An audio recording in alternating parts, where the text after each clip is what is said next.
নমস্কার, মন্দিরা বৈশাখী কুকিং চ্যানেলে আপনাদের সকলকে স্বাগত জানাই এবং আমার পরিবারের সকলকে স্বাগত জানাই। আর আজকে আমি করতে চলেছি তড়কা রেসিপি, ডিম তড়কা। আর এই রেসিপিটা অবশ্যই তোমরা ট্রাই করো, একবার হলেও ট্রাই করো, এটাই বলবো এইভাবেই। তো এই দেখো, তড়কাটা রেসিপিটা করতে গিয়ে কী কী নিচ্ছি সেটা তোমাদের বলি। দেখো, আমি তড়কা নিয়ে নিয়েছি এখানে 200 গ্রাম মতন, আর সেটাকে ভিজিয়ে রেখেছিলাম আমি, প্রায় একটা বেলা ভিজিয়ে রেখেছিলাম। আর তারপরে এটাকে আবার ধুয়েছি, ধুয়ে আর একটা তোমাদের যেটা টিপস বলি, তড়কাটা আমরা অনেকে কী করি ঠান্ডা জলে ভিজিয়ে দিই। আমি বলবো তড়কাটা একবার ধুয়ে নিয়ে ভিজানোর আগে হালকা কুসুম গরম জল করে তাতে ভিজিও। আর তারপরে তো তড়কাটা একটা বেলা ভিজানোর পর সেটা যখন সিদ্ধ করবো তখন কিন্তু সেই জলটা আমরা ফেলে দেবো, দিয়ে আবার নতুন করে জল নিয়ে আবার আমরা প্রেসারে সিদ্ধ করব। তো দেখো, আমার তড়কাটা সিদ্ধ করা হয়ে গেছে, দেখো কি সুন্দর সিদ্ধ হয়ে গেছে, এই দেখো। তো তারপরে নিচ্ছি টমেটো, নেব টমেটো কুচি আর কাঁচা লঙ্কা কুচি নিয়েছি, পেঁয়াজ কুচি নিয়েছি, আদা রসুন পেস্ট, একটু কাঁচা লঙ্কাও দিয়েছি আমি বেটে। আর এই দেখো 3টে ডিম নিয়েছি, আর এখানে নিয়েছি এই চামচের হাফ চামচ জিরে গুঁড়ো,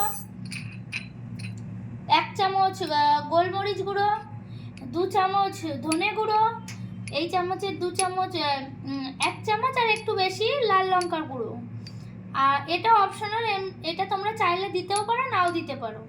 হলুদ গুঁড়ো নিয়েছি, আর নিয়েছি ঘি, আর নিয়েছি লবণ।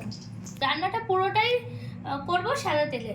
তো কড়াই গরম করতে দিয়েছি, এবার দিয়ে দিচ্ছি সাদা তেল, কারণ আমি আগে ডিমটা ভেজে নেব। তো দেখো, কড়াইয়ে তেল গরম হয়ে গেছে, আর আমি ডিমগুলো সব কড়াইয়ে দিয়ে দিলাম।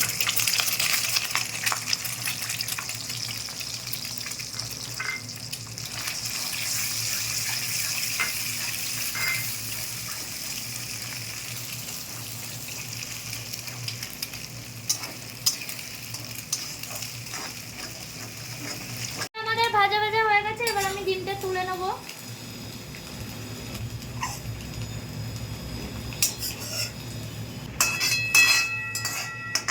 তো আমি আবার কড়াই তেল দিয়ে দেবো। তো তেল দেওয়ার পর এবার দিয়ে দেবো কাটা কুচনো পেঁয়াজটা।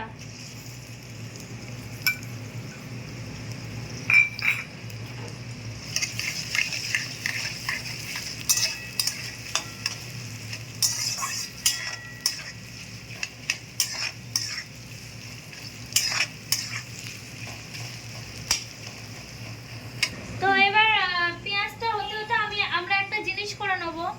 আমরা এই যে দেখো, আমরা তড়কার মশলা মানে তড়কার প্যাকেটের মধ্যে এরকম দুটো মশলা দেয়।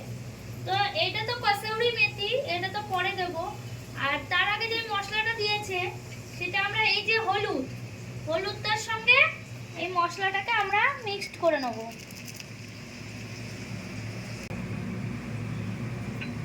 তো তড়কার প্যাকেটে দেওয়া মশলাটা, হলুদ আর এইটাকে আমি মিক্সড করে নেব। বাজে লাগছে তো।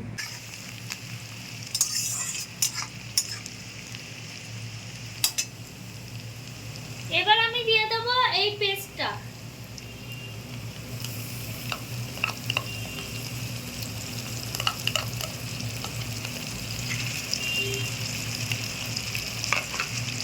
এটাকে সামান্য কিছুক্ষণ এটাকে মশলাটাকে একটু কষিয়ে নেব। তো দেখো, মশলাটা কষা কষা হয়ে গেছে, আর মশলাটা থেকে তেলটা ছেড়ে দিয়েছে। এবার আমি দিয়ে দেবো এই যেটা ওই তড়কার মশলার প্যাকেটের মধ্যে থাকে, আর হলুদটা সেটা আমরা দিয়ে দেবো। আর এর সঙ্গেই দিতে থাকবো মশলাগুলো এক এক করে। এই যে দিয়ে দিচ্ছি ধনে গুঁড়ো, দিয়ে দিচ্ছি গোলমরিচ গুঁড়ো,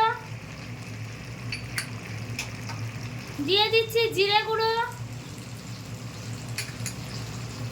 দিয়ে দিচ্ছি লাল লঙ্কা গুঁড়ো। এটা তোমাদের তো আবারও বলেছি, এটা তোমরা চাইলে দিতেও পারো, নাও দিতে পারো। আর এবার আমি দিয়ে দেবো স্বাদ মতন লবণ।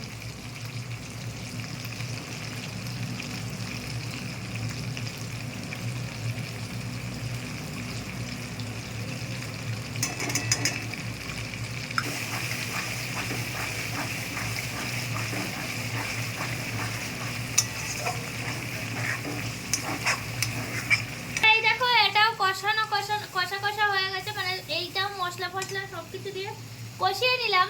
এবার আমি দিয়ে দেবো টমেটো কুচি আর লঙ্কা কুচিটা দিয়ে আবার একটু নেড়ে চেড়ে নেবো। আর দেখো তেল তেল ব্যাপারটা বেরিয়ে এসছে।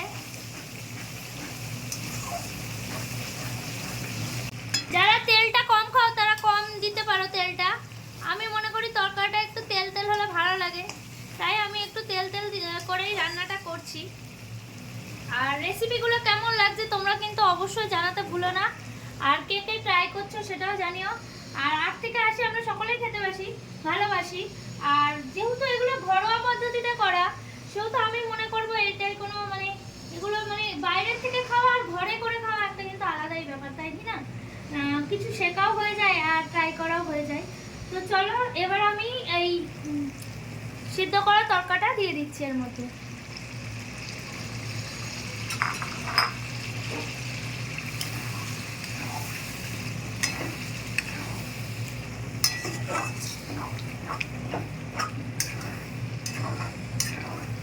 তো এবার এটাকে কিছুক্ষণ রাখবো, নাড়তে থাকবো।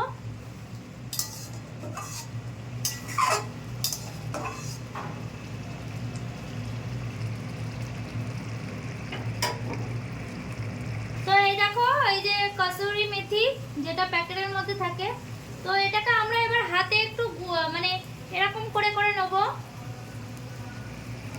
ছিঁড়ে ছিঁড়ে নেবো হাত দিয়ে। আর এই যে আমরা এটার মধ্যে দিয়ে দেবো।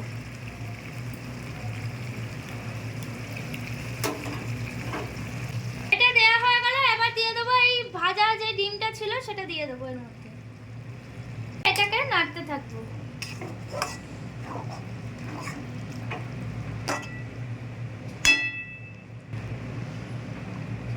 এবার আমি দিয়ে দেবো ঘিটা। তো এবার ঘি দিয়ে কিছুটা নাড়তে থাকবো। তরকাটা রুটি দিয়ে খেতে সেই লাগে, আর গরম গরম রুটি তরকা তার সাথে পেঁয়াজ আর কাঁচা লঙ্কা খেতে দারুণ দারুণ জমে যায় ব্যাপারটা। তো এই যে হয়ে গেল আমাদের তরকাটা পুরোপুরি। এবার তরকাটা আমরা নামিয়ে নেব। তাই দেখো তরকাটা নামিয়ে নিচ্ছে, আর উপর দিয়ে দেখো ডিম ভাজা ডিম কিছুটা রেখেছিলাম সেটা ছড়িয়ে দিচ্ছি। তো তৈরি হয়ে গেছে আমাদের তরকার রেসিপিটা পুরোপুরিভাবে। আর কেমন লাগলো সেটা সবাই তোমরা জানিও। আর বারবারই বলছি কে কে ট্রাই করছো সেটাও জানিও। আর তোমাদের কোনো রেসিপি যদি ইচ্ছা হয় যে দিদিভাই এই রেসিপিটা তুমি দেখাও, তাহলে সেটাও তোমরা কমেন্টের মাধ্যমে জানিও, সেই রেসিপিটা আমি তুলে ধরার চেষ্টা করব। তো তরকাটা কেমন হয়েছে সেটা তো দেখে বুঝতেই পারছো। আর এরকম করে তরকা তোমরা রান্না করো, বিশ্বাস করো ভীষণ সুন্দর লাগবে খেতে। আর ট্রাই করতে কিন্তু অবশ্যই ভুলো না। আর আমার এই রেসিপিটা যদি ভালো লাগে তাহলে একটু শেয়ার করে দিও, যাতে অনেকেই এরকম রেসিপি তৈরি করে খেতে পারে। বিশেষ করে আমরা যারা নতুন মানে অনেক মেয়েরা আছে যারা নতুন বিবাহিত জীবন, তারা হয়তো জানে না কিছু কিছু রেসিপি তারা ফোন থেকে করে। তো তাদের জন্য ভীষণ সুন্দর একটা রেসিপি, ট্রাই করো তোমরাও এবং শ্বশুরবাড়ির সকলকে খাইও, আশা করি তারা খুব খুশি হবে।